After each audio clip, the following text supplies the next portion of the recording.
എല്ലാ ഫോട്ടോഗ്രാഫേഴ്സിന്റെയും സക്സസിന് പിന്നിൽ ഒരു അസിസ്റ്റന്റ് ഉണ്ടാവും അല്ലേ? ഈ അസിസ്റ്റന്റുമാരുടെ ജോലി എന്താണെന്നുള്ളത് നമുക്കറിയാം. എന്നാൽ പല അസിസ്റ്റൻസിനും ഇത് കറക്റ്റായിട്ട് അറിയില്ല.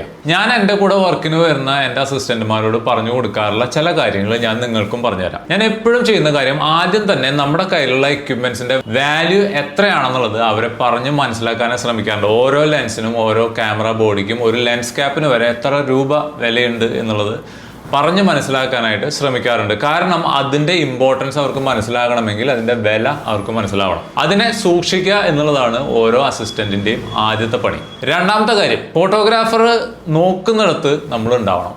എന്ന് പറഞ്ഞാൽ ഒരു മൊമെന്റ് മിസ്സായാൽ അത് പിന്നെ ഒരിക്കലും തിരിച്ചു കിട്ടില്ല. അപ്പോൾ ആവശ്യം വരുന്ന സമയത്ത് ഈ ഫോട്ടോഗ്രാഫറുടെ കൺവെട്ടത്ത് നമ്മൾ ഉണ്ടാകുക എന്നുള്ളത് ഏറ്റവും പ്രധാനപ്പെട്ട കാര്യമാണ്. സോ അറ്റൻഷൻ ആണ് രണ്ടാമത്തെ കാര്യം. മൂന്നാമത്തെ കാര്യം എന്താണ്? ഒരു ഫോട്ടോഗ്രാഫറുടെ മാർക്കറ്റിംഗ് ടൂളാണ് ഇപ്പോൾ behind the scene shoot.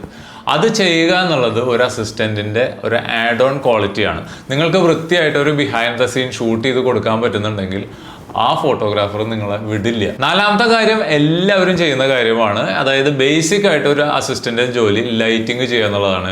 Lighting equipments correct സ്ഥലങ്ങളിൽ പ്ലേസ് ചെയ്യുക, ഓൺ ടൈമിൽ ഷൂട്ടിനെ എല്ലാ സാധനങ്ങളും സെറ്റ് ചെയ്ത് വെക്കുക എന്നുള്ളതാണ്. അപ്പോൾ ഇത്രയൊക്കെ കാര്യങ്ങൾ നിങ്ങൾ ശ്രദ്ധിക്കുകയാണെങ്കിൽ, അതിന്റെ മുകളിൽ അഡീഷണൽ ആയിട്ട് നിങ്ങൾക്ക് എന്തെങ്കിലും ഡെലിവറി ചെയ്യാൻ പറ്റുകയാണെങ്കിൽ നിങ്ങളുടെ ഫോട്ടോഗ്രാഫർ ആശാൻ നിങ്ങളെ ഒരിക്കലും വിടില്ല.